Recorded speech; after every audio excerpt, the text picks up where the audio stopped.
예수님의 피에는 능력이 있습니다. 인류를 살리는 게 예수님의 피입니다. 그 보혈에는 능력이 있습니다. 오늘 대속죄일인데요, 속죄일이라고 하기도 하고 대자 붙여가지고 큰 속죄일, 대속죄일이라고 하기도 합니다. 그 예수님 피가 어떤 일을 하시는가, 그것들을 오늘 말씀을 통해서 인도받도록 하겠습니다. 오늘 저녁 6시부터가 사실은 속죄일이에요. 이 속죄일의 그 비밀을, 의미를 알아야 됩니다. 우리가 왜 이스라엘의 명절에 대해서 알아야 되느냐, 이스라엘의 절기에 대해서, 왜 이스라엘의 명절에 대해서 사실은 왜 깨우고 있어야 되느냐, 우리의 인생이 그 달력을 따라가기 때문에 그렇습니다.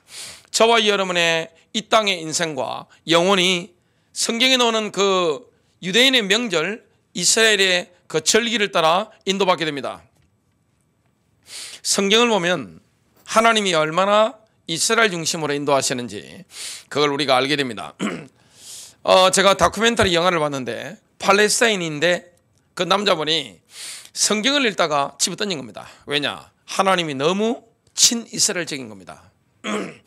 너무 하나님이 이스라엘 편을 드니까, 그거는 자기들은 이스라엘이 적성국인데 거기에 대해서 분노해가지고 성경책 집어 던지고, 나중에 그분이 회개하고 하나님을 제대로 믿는 그리스도를 만나는 이런 일이 일어나는 걸 제가 영화를 통해 봤습니다. 그래서 그 링컨 대통령이 남북 전쟁 끝나면서 게티스버에서 그 연설할 때 뭐랬습니까? 국민을 위한 그랬는데, 성경은 알고 보면 이스라엘에 의한, 이스라엘을 위한 성경입니다. 그런 부분에 대해서 우리가 눈이 열려야 하나님의 그 스케줄, 하나님의 시간표, 이런 것들을 우리가 알고 인도를 받게 됩니다. 첫 번째입니다. 대속죄일은 이스라엘이 국가적인 차원에서 예수님을 메시아로 인정하며 회개할 것에 대한 예행 연습입니다. 본 공연 이전에 뭐 하는 겁니까? 리허설을 해보는 거예요. 지금 대속죄일을 모세 시대 때부터 리허설을 해왔으니까, 모세가 지금 BC 한 1400년경 인물이니까 지금으로부터 한 3500년 전에부터 지금 속죄 리허설을 하고 있는 겁니다. 어떤 리허설입니까? 이스라엘 백성들이 예수님을 메시아로 인정할 것, 그 다음에 회개할 것, 여기에 대한 리허설을 하고 있는 거예요. 여러분, 리허설을 보면 본 공연을 알 수가 있단 말이죠. 우리가 이스라엘의 명절을 딱 보면 실제 하나님이 어떻게 일하시는지 이런 것들을 추론해 볼 수가 있습니다. 속죄일은 이스라엘 백성들에게 있어서 스스로 괴롭게 하는 운명의 날입니다. 스스로를 괴롭게 하는 거예요. 그래서 가장 엄숙한 날입니다. 왜냐? 앞으로 미래에 가장 엄숙한, 굉장히 괴로운 일들이 일어날 것이기 때문에 그렇습니다. 레위기서 23장 27절부터 28절, 일곱째 달 열흘날은 속죄일이니 너희는 성회를 열고, 성회라는 것은 뭡니까? 거룩한 모임인데 리허설이죠. 리허설을 해라, 예행 연습을 해라, 이 말씀입니다. 스스로 괴롭게 하며 여호와께 화제를 드리고, 이 날에는 어떤 일도 하지 말 것은 너희를 위하여 너희 하나님 여호와 앞에 속죄할 속죄일이 됨이니라. 속죄일은 스스로 괴롭게 해야 됩니다. 시편 38편 18절, 내가 내 불법을 밝히 드러내고 내 죄로 인하여 슬퍼하리로다. 왜 슬퍼해야 됩니까? 하나님과의 관계가 회복되려면 회개해야 된단 말이죠. 주님의 관심은 어디 있습니까? 하나님의 백성과 하나님 아버지의 관계란 말이죠. 이게 죄 때문에 막혀 있단 말이죠. 근데 이스라엘 백성들을 구속해야 되는데 회개해야 된단 말이죠. 그 때문에 스스로 괴롭게 해야 되는 겁니다. 스스로 괴롭게 하기 위해서 대속죄일에는 뭘 하느냐? 금식을 합니다. 어린아이까지 아무도 먹지 않습니다. 지금도 마찬가지입니다. 정통 유대인들 보면 먹지 않아요. 지금도 여러분 대속죄일에 이스라엘에 가보면 사람이 없습니다. 차가 전혀 안 다닙니다. 우리로 친다면 뭐 강남 테헤란로 이 정도 되는 거리에도 뭐냐? 차가 한 대도 안 다니는 겁니다. 너무너무 조용한 거예요. 그런 비밀을 우리가 받아 누리게 됩니다. 그리고 그때는 뭐 하느냐? 아무 일도 하지 않고 회당으로 가서 하루 종일 기도를 하게 됩니다. 하던 일을 다 스톱하는 거예요. 일을 다 스톱하는 겁니다. 여러분, 언제 일을 스톱합니까? 이게 리허설입니다. 왜 일을 스톱해야 됩니까? 그때는 먹는 걸 스톱해야 됩니다. 일하는 것도 스톱해야 됩니다. 왜냐? 민족적인 회개가 일어날 것이기 때문에. 그걸 이스라엘 백성들은 뭔지 잘 모르잖아요. 리허설을 시키는 겁니다. 그게 명절인 겁니다. 그게 절기입니다. 여러분, 우리나라에도 절기가 얼마나 많습니까? 뭐 경칩이라든지 여러 가지 절기 뭐 굉장히 많잖아요. 근데 하나님의 명절, 이거는 뭘 따라 만들어진 겁니까? 하늘의 별자리라든지 달, 특히 달이죠. 이런 걸 보면서 인도를 받아야 되는데 우리가 이스라엘 명절에 왜 우리가 신경을 쓰고 주셔야 되느냐? 이게 메시아의 발자취입니다. 메시아께서, 그리스도께서 이 땅에 오셔서 행하시는 일을 이렇게 할 것이다. 그걸 어디에다 만들어 놓은 겁니까? 이스라엘 명절에 다 만들어 놓은 겁니다. 그래서 이스라엘 명절이라는 것은 우리가 보고 사실은 의미를 새기게 되는 겁니다. 그때는 뭐 하느냐? 회개하는 기간이기 때문에 용서를 받는 겁니다. 하나님께 용서받고 이웃과의 관계 속에서 뭡니까? 남의 마음에 상한 게 있으면 가서 풀어야 되는 겁니다. 다 화목하는 겁니다. 여러분, 첫 번째 속죄일 날에 뭐가 일어났는가 하면 하나님께서 금송아지를 숭배한 이스라엘을 용서하신 날이 언제입니까? 바로 첫 번째 대속죄일입니다. 여러분, 이 장자가 너무 중요한 거예요. 교회도 장자가 있습니다. 하나님 나라에 장자가 있습니다. 우리가 육신적으로 보는 것과 영적으로 보는 것은 완전 다릅니다. 여러분, 야곱이 있죠? 형 에서가 있습니다. 그 이삭은 누구를 좋아했습니까? 이삭은 에서를 좋아했습니다. 왜냐? 남자답고 털이 얼마나 많은지 몸 전체가 머리털처럼 이렇게 털이 쫙 있는 겁니다. 뭐 그냥 뭐 가슴도 털이 많고 막 온몸에 털이에요. 그리고 그 당시에 가장 맛있는 건 뭡니까? 짐승들 잡아가지고 아버지한테 별미 만들어가지고 이삭이 고기 맛을 좋아했던 것 같아요. 그러니까 그 마음이 육신적인 장자 에서에 간 겁니다. 근데 이삭은 틀린 거예요. 이삭은 관점이 잘못된 겁니다. 왜 그렇습니까? 하나님 마음이 누구에게 있습니까? 야곱에게 있는 겁니다. 누가 알았습니까? 어머니를 입어가는 이걸 안 거예요. 왜냐? 뱃속에서 하도 싸워가지고 여러분, 야곱이 약한 인물이 아닙니다. 우리가 볼 때 뭐 그냥 매끈매끈하고 그냥 야들야들하고 이런 남자인 줄 아는데 그렇지 않습니다. 맞짱들만큼 힘이 센 거예요. 여러분, 힘이 약하면 맞짱 들 수 있나요? 맞짱 못 듭니다. 맞짱 듣다 그냥 하면 죽습니다. 그냥. 이 야곱은 뱃속에서부터 형과 맞짱 들 수 있는 배짱과 용기가 있는 사람이에요. 기질을 타고난 겁니다. 근데 보니까 너무 고통스러우니까 하나님께 질문했는데 하나님을 리버가 보고 뭐라 합니까? 큰 자가 어린 자를 섬기리라. 하나님 편이 누구에게 있습니까? 하나님 입장이 누구에게 있습니까? 야곱에게 있는 거예요. 여러분, 교회 똑같이 다니는 것 같죠? 민족이 똑같은 것 같죠? 다릅니다. 자녀가 여러 명 있는데 똑같을 것 같죠? 전혀 다릅니다. 그건 편애가 아니에요. 차별 대우가 아니에요. 하나님이 쓰시는 사람은 누구냐? 영적인 장자입니다. 영적인 장자가 돼야 돼요. 제가 집안에 장남이잖아요. 장자는 마인드가 다릅니다. 장자라는 것은 뭡니까? 가족을 위해서 희생할 각오를 하고 있는 사람이 장자입니다. 나이 많다고 장자가 아니에요. 가족을 위해서는 내 모든 걸 내려놓겠다. 그게 장자입니다. 교회 안에도 마찬가지죠. 교회 안에 누가 장자입니까? 그런 사람이 장자예요. 하나님이 장자 민족을 선택했는데 그게 어디입니까? 그게 바로 이스라엘이에요. 이스라엘. 하나님의 모든 역사는 어느 민족 중심으로 움직입니까? 이스라엘입니다. 지금은 이방인이 되기 때문에 이게 뭔가 그런 것 같은데 실제 하나님 아버지의 모든 주권적인 역사가 이스라엘 중심으로 돌아가는 것을 우리가 보게 됩니다. 그래서 첫 번째 속죄일 날 이스라엘 백성들이 뭡니까? 모세는 시내산에 올라가 버리고 사람이 안 나타나는 거예요. 그래서 뭐 했습니까? 우상 숭배했는데 모세가 그걸 십계명 돌판 깨뜨려 버렸죠. 다시 올라갔단 말이죠. 두 번째 십계명 받아 내려오면서 중보기도가 끝났단 말이죠. 하나님이 너희들을 용서하셨다. 그 기쁨을 선언하는 날이 언제입니까? 바로 대속죄일입니다. 하나님과의 관계 회복되자 뭘 했습니까? 성막을 만들기 시작한 겁니다. 성막을 만드는 거예요. 여러분, 우주 창조보다 더 중요한 게 뭡니까? 성막이었습니다. 하나님이 함께 거하신다.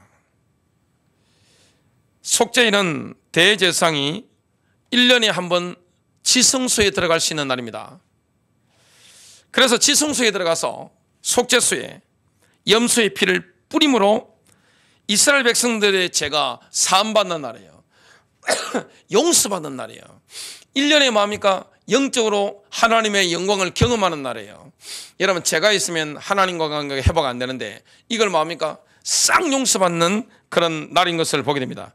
레위기 16장 6절부터 10절, 아론은 자기를 위한 속죄제의 수송아지를 드리되 자기와 집안을 위하여 속죄하고 또 그 두 염소를 가지고 회막문 여호와 앞에 두고 두 염소를 위하여 제비를 뽑되 지금 순염소 2마리를 가지고 뭡니까? 제비를 뽑는 거예요. 한 제비는 여호와를 위하고 속죄제물이죠. 한 제비는 아사셀을 위하여 할지니라. 속죄염소입니다. 아론은 여호와를 위하여 제비 뽑은 염소를 속죄제로 드리고 아사셀을 위하여 제비 뽑은 염소는 산채로 여호와 앞에 두었다가 그것으로 속죄하고 아사셀을 위하여 강요로 보낼지니라. 대제사장은 지성소에 1년에 단 한 번 대속죄일에 들어갔죠. 그래서 염소의 피를 속죄소에 뿌렸습니다. 언약궤 덮개가 뭡니까? 속죄소입니다. 그게 염소의 피를 뿌리게 된 겁니다.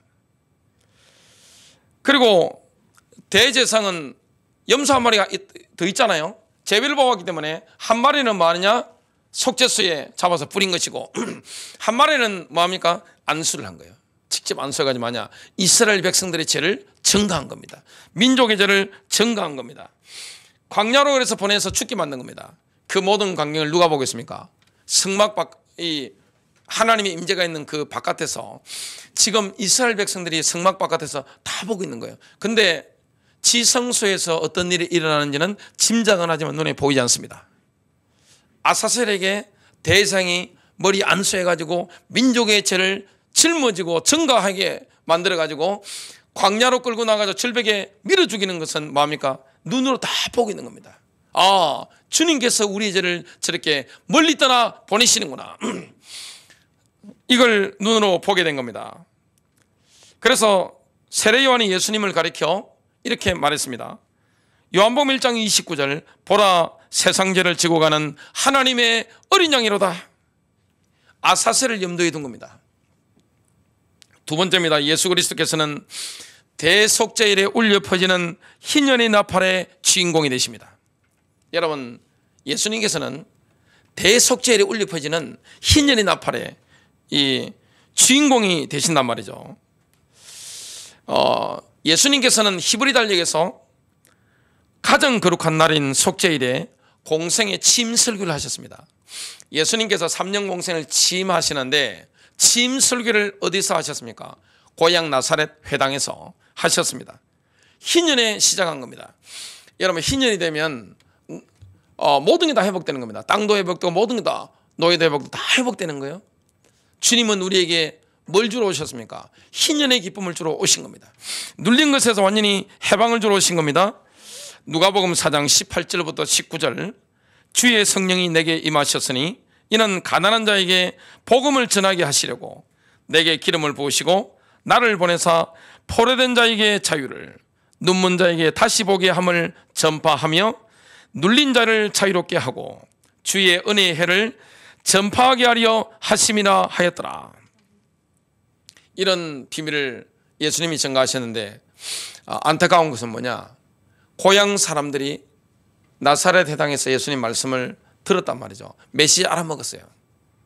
여러분, 사람들이 예수님의 메시지를 못 알아먹어서 핍박한 게 아닙니다. 알아들었기 때문에 핍박한 겁니다.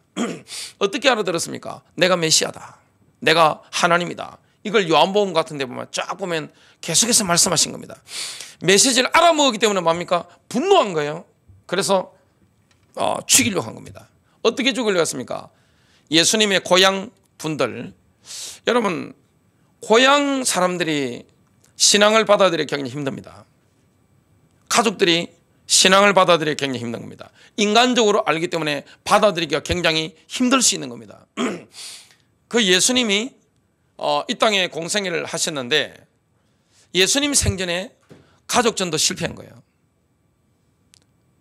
예수님이 동생들 안 보시기 바랍니다. 예수님 어머니는 잘 믿으셨지만 동생들 안 보세요. 믿었습니까? 안 믿었습니까? 부활할 때까지 안 믿는 거예요.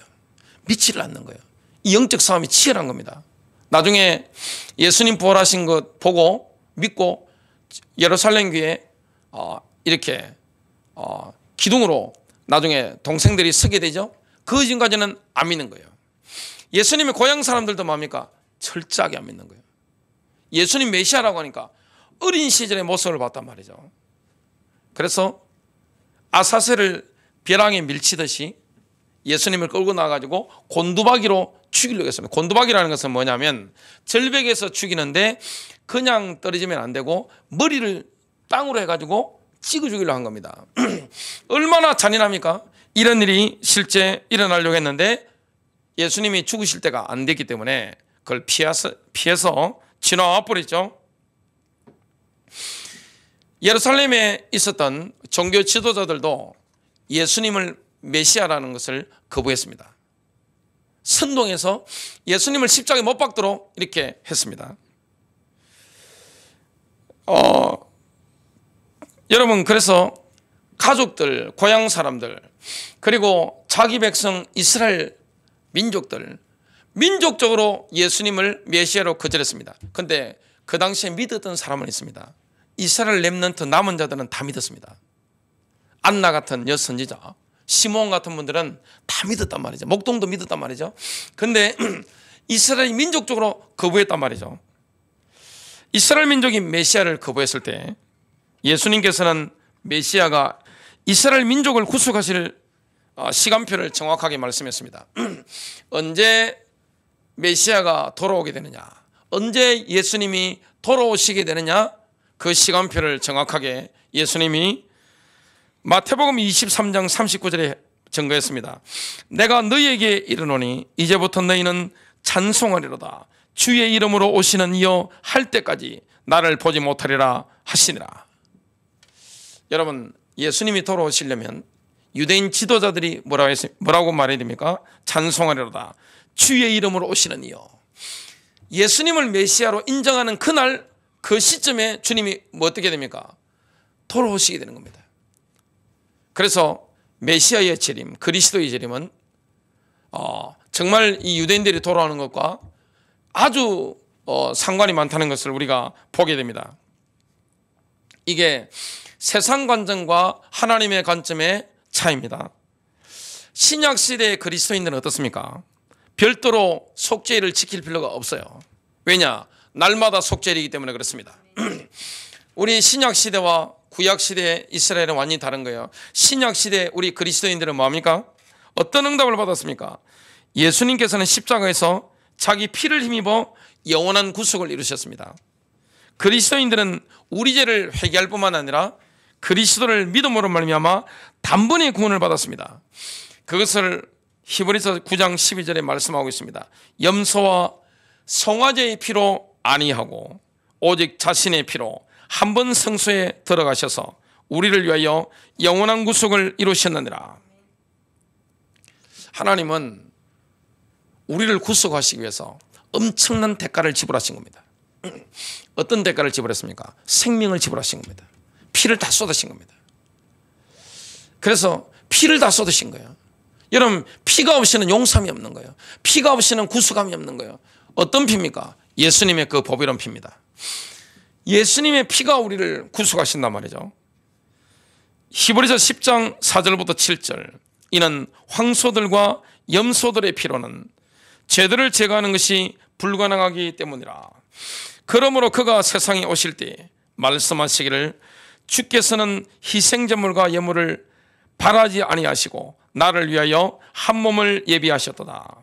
주께서 번제들과 속죄제들은 기뻐하지 아니하셨으니 그때 내가 말씀드리기를 오 하나님이여 보소서 두루마리 책에 나에 관하여 기록한 것과 같이 주의 뜻을 행하려고 내가 왔나이다 하였노라 하셨도다. 예수님이 십자가에 운명하실 때 지성소를 가로막고 있던 휘장이 있습니다. 이게 인간의 힘으로 찢을 수 없는 두께입니다. 성소와 지성소 사이에 있던 그 휘장을 뭡니까? 위에서부터 아래로까지 우리 하나님께서 쫙 찢어버린 겁니다. 그건 뭘 말합니까? 들어갈 수 있는 길이 열린 겁니다. 그리스도를 통해서. 엄청난 거죠. 히브리서 10장 20절입니다. 그가 우리를 위해 바치신 새롭고 살아있는 길로 휘장 곧 그의 육체를 통하여 들어가셨느니라. 신약 시대는 날마다 지성소에 올라가서 경배드릴 수 있는 길이 열린 거예요. 여러분, 인간의 몸의 지성소가 어디입니까? 인간의 영입니다. 성소는 뭡니까? 인간의 혼입니다. 우리 오감이 뭡니까? 인간의 몸이죠. 이런 부분을 대입시켜 볼 수가 있습니다. 인간의 영이 어디에 가 있습니까? 지금 에베소 2장 6절을 보면 이미 지성소에 들어가 있습니다. 인간의 영적 상태가 이미 에베소 2장 6절 뭡니까? 부활하신 성천하신 그리스도와 함께 하나님 오른편에 앉아 있는 겁니다. 신약 시대는 구약 시대와 완전히 달라진 것을 우리가 보게 됩니다. 그리스도인들의 마음은 예수의 피를 힘입어서 지성소에 들어갈 담력을 얻게 된 겁니다. 왜 그렇습니까? 히브리서 10장 22절 말씀처럼 피뿌림을 받아서 악한 양심으로부터 깨끗해지기 때문에 들어갈 수 있는 거예요. 날마다 임마누엘 누리시는 겁니다. 여러분, 구약 시대는 대속죄일 날 하루 속죄를 받고 이스라엘 백성들의 마음이 하나님과 온넷을 누리게 됩니다. 하나님의 영광을 경험하게 된 거예요. 그런데 신약 시대는 뭡니까? 예수님의 십자가 피의 능력을 말미암아 날마다 우리가 지성소에 들어갈 수 있는 담력을 얻은 거예요. 이게 엄청난 비밀인 것을 보게 됩니다. 하나님의 영광을 경험하게 되는 거예요. 하나님과 교제하게 된 것입니다. 그래서 신약 시대의 모든 그리스도인들은 영적 상태가 어디에 들어가 있습니까? 지금 지성소에 들어가 있는 거예요. 그걸 보고 에베소 2장 6절이 정확하게 말씀하고 있습니다. 세 번째입니다. 대속죄일에는 카이로스의 역사가 일어나는 메시아의 발자취를 통해 이스라엘의 구속이 이루어지게 됩니다. 바울은 대환란 때 이스라엘 백성들이 민족적으로 하나님께로 돌아올 것이다. 예수님을 메시아로 인정할 것이다. 그걸 명명백백하게 증거했습니다. 로마서 11장 25절부터 29절입니다. 형제들아 너희가 스스로 지혜 있는 채 않게 하기 위하여 이 신비를 너희가 모르기를 내가 원치 아니하노니 이는 이방인들의 충만함이 차기까지는 이스라엘의 일부가 완고하게 된 것이라. 여러분, 이방인들이 지금 이방인 시대잖아요. 지금 이방인의 시대입니다. 근데 바울이 뭐라고 지금 증가하고 있습니까? 나대지 말라고 하는 겁니다. 아이들 말로 나대지 마라. 우쭐거리지 마, 이 이야기를 하는 겁니다. 잘난 척하지 마, 이야기를 하는 겁니다. 지금 이 복음이 어디로 올라갔습니까? 그 처음에는 초대교회가 다 유대인 중심이죠. 사도행전 2장에 보면 그 중에 이방인이 있어요, 없어요? 3,000명이 들어왔습니다. 없습니다. 예. 그리고 사도행전 3장 4장 넘어가는데 이방인이 없어요. 거기 이방인이라 나오는 것은 뭡니까? 유대교를 입교한 사람들입니다. 바울이 어디로 들어갔습니까? 전 세계 복음을 전하러 들어가는데 어디 중심으로 들어갔습니까? 회당을 발판을 해가지고 그 유대인들 중심으로 이방인에게 들어가는데, 그러다 보니까 어떻게 됩니까? 이방인 숫자가 초대교회에 훨씬 많아진 거죠. 근데 이 유대교 전통이 초대교회에 강력하게 있었는데 나중에 어떻게 됩니까? 이게 특히 콘스탄틴 황제가 밀라노 칙령 이런 걸 발표하면서 섞이게 되잖아요. 뭐가 없어진 겁니까? 그러면서 기독교회 안에 있는 유대교적인 이스라엘의 전통적인 예수님 말씀하셨던 구약의 하나님과 신약의 그리스도께서 말씀하셨던 이 어마어마한 배경들, 내용들이 어떻게 됩니까? 싹 과거사 지우기처럼 싹 없어진 것 많이. 우리가 이런 부분들을 본다면 지금 유대인들을 바라보는 우리의 눈이 달라지게 됩니다. 하나님의 눈동자 같은 게 뭡니까? 이스라엘이에요. 예루살렘이 너무 중요한 거예요. 지금은 이방인의 시간표입니다. 그러나 하나님의 역사의 물줄기를 움직이는데 핵심은 뭡니까? 이스라엘인 것을 보게 됩니다. 자, 26절 로마서 11장이죠. 그리하여 온 이스라엘이 구원을 받으리라. 기록된 바 구원자가 시온에서 와서 야곱에게서 경건치 아니한 것을 제거하리라. 이는 내가 그들의 죄를 없앨 때, 속죄일이죠. 그들의 죄를 없애는 날이 언제입니까? 바로 속죄일입니다. 그들에 대한 나의 언약이 이것임이니라. 함과 같으니라. 복음에 관하여는 그들이 너희로 인하여 원수가 되었으나 선택이 있어서는 그들의 조상들로 인하여 사랑을 받는 자들이라. 이는 하나님의 은사와 부르심에는 후회가 없으심이니라. 지금 이방인의 시대입니다. 이방인의 수가 차면 주님이 다시 오시게 됩니다. 그때는 누가 돌아오게 됩니까? 유대인들이 예수님을 메시아로 인정하는 그날이 오게 됩니다. 여러분, 메시아라는 것은 히브리어입니다. 그리스도라는 것은 헬라어입니다. 그러면 메시아가 더 정확한 겁니까? 그리스도가 더 정확한 겁니까? 메시아가 훨씬 정확한 겁니다. 우리는 이방인들이기 때문에 그냥 그리스도 하는데 실제 뭡니까? 메시아라는 단어가 훨씬 성경적으로 맞는 거예요. 이방인의 충만한 수가 몇 명인지 우리는 몰라요. 알 수가 없습니다. 그러나 그 숫자가 얼마 정도 되는지, 몇 명이나 되는지 이거는 하나님은 아시죠. 전능하시니까, 전지하시니까, 또 미리 보시니까 다 아시는 겁니다. 우리가 이런 것들을 보면 지금은 이방인의 때란 말이죠. 근데 지금 이방인의 때가 저물고 있다는 것을 우리가 전 세계를 보면 알 수 있습니다. 성경 번역 거의 다 끝났습니다. 그리고 전 세계 복음이 안 들어간 나라가 있으면 저한테 말씀해 보세요. 한국이나 미국 같은 데는 너무 많이 들어 배가 터진 겁니다. 지금 배가 터진 거예요. 과도하게 많이 들은 겁니다. 복음이 안 들어간 나라 있습니까? 자료를 한번 보십시오. 여러분, 사람들 이야기를 듣는 게 아니라 데이터가 정확한 겁니다. 저는 사람들이 말하면 그냥 들어주고 뒤에 가서 데이터를 반드시 확인합니다. 요즘은 네이버나 다음이나 구글이 너무 좋기 때문에 그 들어가서 데이터 쫙 뽑으면 저 사람이 한 말이 진짜인지 가짜인지 알 수 있습니다. 모든 정보 어디에 다 있는지 아세요? 인터넷 들어가면 싹 다 있습니다. 지금 세계복음화의 문들이요 안 들어간 나라가 없습니다. 우리가 생각할 때 고등학교 3학년이 옛날에 저한테 질문한 게 있습니다. 아니, 전 세계 모든 사람이 예수 믿는 게 세계복음화입니까? 그렇게 이야기했습니다. 그건 틀린 겁니다. 전 세계 가운데 복음을 듣고 받아들인 사람들, 그 숫자가 채워지는 겁니다. 그리고 받아들이냐 안 받아들이냐 이거는 뭡니까? 나의 마음의 모든 게 달려져 있는 거예요. 지금 이방인의 해가 저물고 있다는 것을 보게 됩니다. 뭘 보면 알게 됩니까? 이스라엘 보면 알 수 있어요. 이방인의 해가 지금 저물고 있는 거예요. 지금 완전히 저물고 있는 거예요. 이때가 끝나면 어떻게 됩니까? 메시아가 다시 지구로 돌아오시게 되는 겁니다. 그날을 우리는 기다리고 있는 겁니다. 여러분, 로마서 16장에 제일 중요한 장이, 핵심 장이 어디입니까? 로마서 9장, 10장, 11장입니다. 그 이전도 아니고 그 이후도 아닙니다. 로마서 9장, 10장, 11장이 로마서의 가장 핵심장입니다. 이걸 이해 못하면 복음 이해 못합니다. 예수님의 그 사복음서, 옛날에 그 빨간 글씨로 나오세요. 그 글자 쫙 보면 구약을 모르면 그거 이해할 수 없어요. 바울 서신, 요한 사도, 이 서신들 보면 구약을 모른다 이해할 수 없는 겁니다. 요한계시록 다 구약이에요. 싹 구약입니다. 구약과 연결 안 된 게 전혀 없습니다.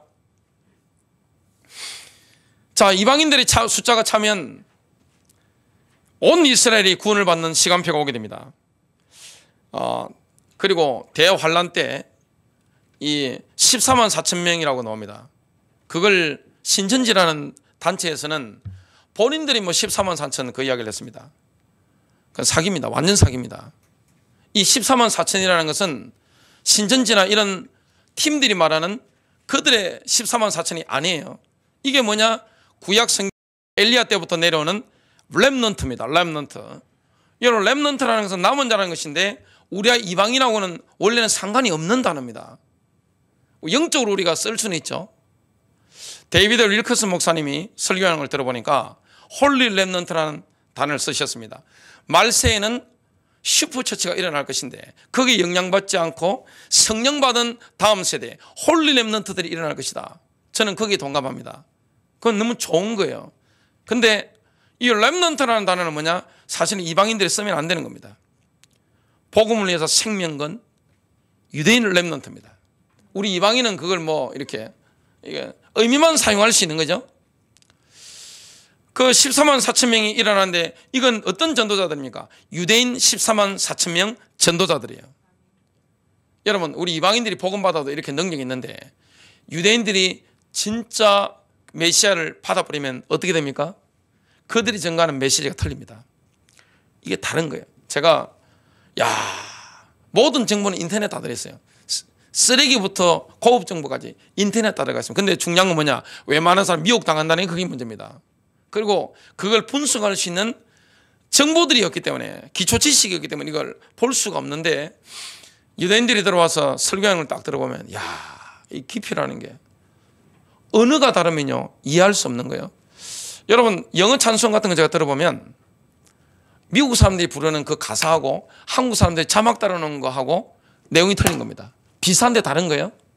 그리고 그 미국인들이 그 강의하는 걸 제가 들어보니까, 제가 그분들에 대해서 컨텐츠를 제가 소화를 한 상태에서 딱 들어보니까 자막을 달았는데 자막하고 그 목사님이 설교하는 내용하고 강의하는 거 내용이 조금씩 다른 거예요. 그리고 번역을 한 걸 딱 보니까 이 번역이 다른 거예요. 쉽게 말하면 뭐냐? 원저자의 그 의미를 이해를 못하고 번역을 막 한 거예요. 한글로만 만들어 놓은 거예요. 그래서 번역을 제2의 창작이라고 합니다. 우리 어머니가 올라오시면 이번에는 비대면 추석이니까 만나지를 못하는데 제가 통역을 해야 됩니다. 왜냐? 경상남도 사투리하고 우리 가족은 다 서울말을 쓰기 때문에 서울 표준말하고 이게 언어가 이게 호환이 잘 안 되는 거예요. 그러니까 저는 어머니가 이렇게 언어를 사용하시면 제가 들었던 제 모국어니까 뱃속에서부터 들은 거니까 들으면 친근하고 깊이 있게 이해한단 말이죠. 근데 가족들은 제 눈을 쳐다봅니다. 우리 아이들도 할머니하고 대화하다가 못 알아들으면, 말귀를 못 알아들으면 제 눈을 쳐다봅니다. 그러면 제가 설명하는 겁니다. 제 아내도 잘 못 알아듣는 경우 있어요. 언어가 다르면요 많은 게 달라지는 겁니다. 그래서 우리가 정말 하나님의 비밀을 알려고 하면 어떻게 되느냐? 깨끗한 심령이 되어야 될 줄로 믿습니다. 선한 양심, 깨끗한 심령이 되어야 됩니다. 여러분, 마음이 탁해져 버리면 아무리 지식이 있어도 안 들어옵니다. 이게 마음이 탁해지잖아요. 죄악으로 탁해지잖아요. 어둠으로 탁해지잖아요. 탁한 심령에는 영적인 깨끗한 게 들어올 수가 없어요. 교회를 다니고 예수를 믿어도 이게 목회를 해보면 이게 죄송합니다. 이게 썩은 분들 있잖아요. 썩은 분들, 속이 썩은 분들, 탁하고 어두운 분들 안 들어갑니다. 근데 이게 깨끗한 분들이 있습니다. 그럼 어떻게 되냐? 영적으로 받아버리는 겁니다. 앞으로 유대인 렘넌트 그렇게 일어나게 될 겁니다. 그건 언제냐? 이 땅의 교회가 휴거당한 이유입니다. 우리하고 지금 시간표가 상관이 없는 거예요. 저 같은 사람하고는. 마태복음 24장 14절, 이 천국 복음이 모든 민족에게 증언되기 위하여 온 세상에 전파되리니 그제야 끝이 오리라. 왕국 복음이 증거되는 겁니다. 여러분, 원 의미는 뭐냐? 천국 복음이라기보다는 킹제임스 버전의 왕국 복음이라 했는데 그게 더 정확한 겁니다. 대환란 때 왕국 복음을 받아들인 유대인들은 속죄일에 하듯이 스스로 기록해 하면서 민족적으로 회개하게 됩니다. 스가랴서 12장 10절입니다. 내가 다윗의 집과 예루살렘 주민에게 은총과 간구하는 심령을 부어주리니 그들이 그 찌른 바 그를 바라보고, 보겠죠? 그들을 보는 겁니다. 그를 위하여 애통하기를 독자를 위하여 애통하듯 하며 그를 위하여 통곡하기를 장자를 위하여 통곡하듯 하리로다. 여러분, 이스라엘 렘넌트들이 그때 되면 어떻게 됩니까? 민족적으로 돌아오는 겁니다. 민족적으로 집단 개종이 일어나는 겁니다. 집단적으로 뭐냐? 예수님이 메시아구나. 이걸 보게 되는 거예요. 여러분, 장남이 죽으면 얼마나 울까요? 장남이 죽었다. 외아들이 죽었다. 장남이 죽었다. 얼마나 울까요? 저는 제 동생들이 죽는 걸 그날을 잊지 못합니다. 저희 부모님이 얼마나 통곡하셨는지, 그리고 제가 얼마나 울었는지 생생하게 기억하고 있어요. 장자가 죽었다. 어떻게 웁니까? 한없이 웁니다. 한없이. 그냥 한없이만 우는 거예요. 이스라엘 백성들이 우리가 메시아를 십자가에 못 박았구나. 이걸 어느 날요 충격적으로 깨닫는 날이 옵니다. 이 영적인 것은요 노력으로 안 열립니다. 노력으로 열릴까요? 여러분, 목사 자녀라고 열릴까요? 그렇지 않습니다. 성경 많이 본다고 해서 열릴까요? 그렇지 않습니다. 영적인 것은 은혜가 임해야 됩니다. 그래서 옛날에는 제가 우리 자녀들한테도 심하게 압박을 많이 했습니다. 그냥 압박을 심하게 했는데, 제가 영적인 걸 이렇게 해서는 쉽지 않겠다 그런 생각을 하고 제가 변화된 겁니다. 제가 완전히 십자가 앞에 녹아진 거예요. 그리고 제 성품 자체를 바꾼 거예요. 성령의 능력으로. 제가 한 게 아니죠. 하나님 안에 주신 거죠. 그러니까 바뀌는 거예요. 영적인 게 막 들어가는 겁니다. 여러분, 영적인 것은 열리는 때가 있습니다. 민족적으로 영적인 게 열리는 때가 있습니다. 가문적으로 열리는 때가 있습니다. 개인적으로 열리는 때가 있습니다. 이스라엘 백성들은 지금은 영적으로 닫혀 있는 거예요. 아무리 말해도 못 알아듣습니다. 그래서 지금 유대인들 가운데 예수님을 메시아로 인정하는 분들이 극소수가 있어요. 아주 극소수입니다. 목숨 걸고 믿습니다. 근데 앞으로 민족적으로 뭡니까? 100% 대환란 때 죽은 사람 죽고 남은 사람 뭡니까? 다 메시아를 인정하는 그날 것을 말씀하고 있습니다.